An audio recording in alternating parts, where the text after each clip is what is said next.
used to read comic books all the time growing up, and you know, I was allowed to read Pogo, and even though that was considered a little radical by some people, and Disney and all of that stuff. But the stuff that I loved were the adventure books, and most importantly, the EC books, which were verboten. You know, they eventually were condemned by the Comics Code or whoever was condemning those things.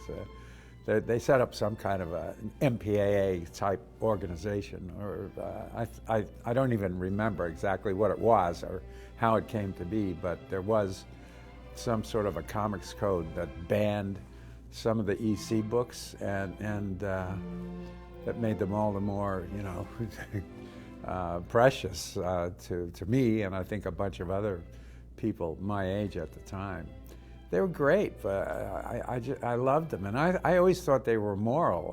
I know when we did the original Creepshow, Steve said a Laurel comic is a moral comic, and they were all morality tales. I mean, the bad guys always got their comeuppance, but they were graphic. The blood, the gore was graphic. The puns that the Crypt Keeper and all of those people would, all of that. There was a host in a lot of them, the Crypt Keeper, and there was a witch, or you know, I don't remember all the characters, but there was a host, and they were always so gleeful about the horrible stuff that they were going to show you, and they were giggling all the time. And you know, I don't know why villains laugh, but for some reason in fiction, villains laugh. I'm sure that villains in real life don't sit around chuckling the way movie and comic book villains do. Creepshow, the original version of Creepshow, the original film, was the only film that I've ever made that hit #1 on the charts. It was extremely popular.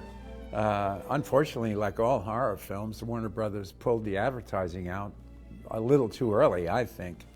And so it never made the kind of money that it could have made. I think it could have had legs and stuck around for a while.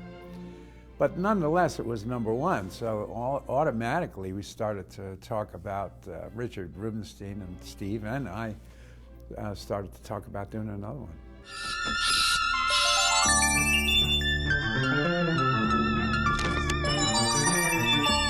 Steve chose the stories that he wanted to use. Originally, there were 5 stories. There was a story called Pinfall, which never got produced. It was the same thing happened on Creepshow 1. We almost didn't do the 5th story with the roaches. And then the money people, Salah Hassan and UFD, decided that it was too good a story, and we all decided that we should really, you know, stretch a little bit to shoot that 5th story. And I wasn't around, so I'm not sure why the decisions were made. Probably was budget, but eventually, Cat from Hell was cut out of it, and Pinfall was cut out. Those were originally, it was going to be 5, just like the original, the first Creepshow. We had done a TV series called Tales from the Dark Side, and eventually there was a Tales from the Dark Side movie. And somehow the Cat from Hell migrated from the original Creepshow to Screenplay over into Tales from the Dark Side, the movie. So the Cat from Hell eventually got made, but Pinfall never did. You know, whenever I've actually done several adaptations from working with Steve. Some of them never got made. I mean, I actually worked on Pet Sematary for a while. I worked a little bit on The Stand for a while. And of course, I wound up doing the Creepshow 2 screenplay and Dark Half, the Dark Half. When it's material by Steve King, you want to be sure that you've got his voice in it, and that it's true to what his intentions were. So that's really the main thing. It's almost more difficult. I mean, when I'm writing an original, I can you know, I can be hard on myself and say, that's garbage, throw that out. But, you know, you have to be a lot more careful when you're working with somebody like, particularly like Steve, who's such a master of what he does.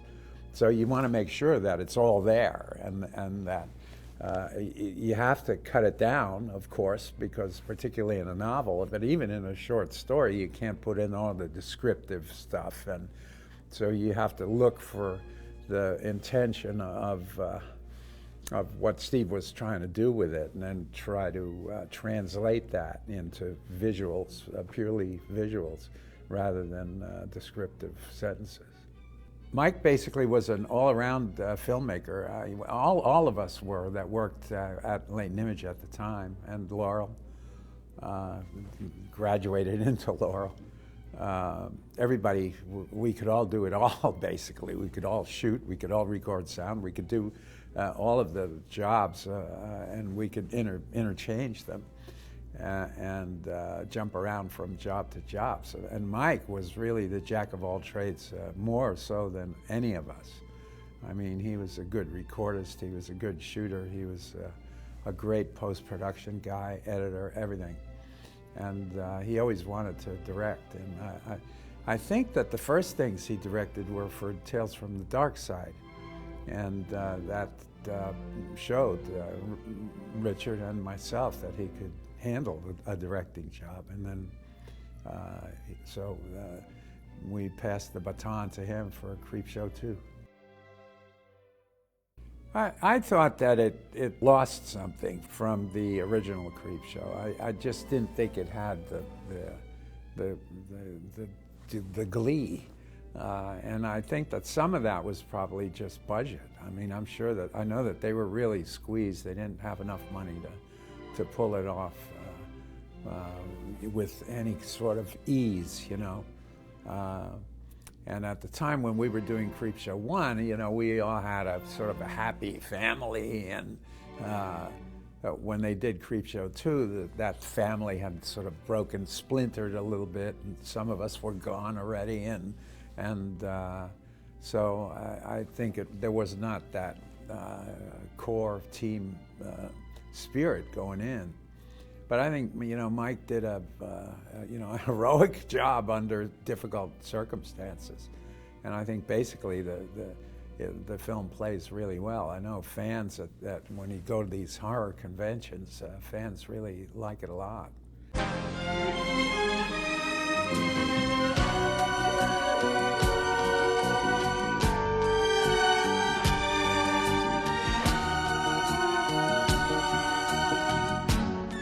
I would love to do I'd love to keep doing Creepshows forever. I mean, they were the most fun. The tagline is the most fun you'll ever have being scared.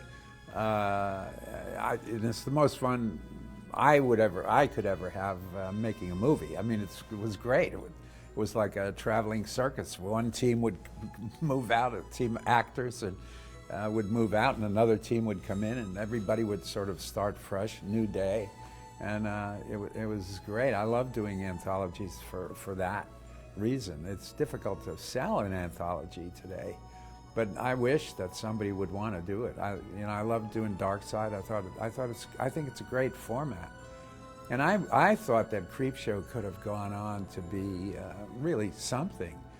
I know Spielberg tried, I forget what the name of his thing was, Amazing Stories or something like that, and I thought that we had that beat, and I thought that you know, we were right up there. Dark Side and Creepshow particularly was right up there with the best of them, you know, and it was a great idea, the whole idea of the EC comics, and I think it could have really gone on and become a major franchise.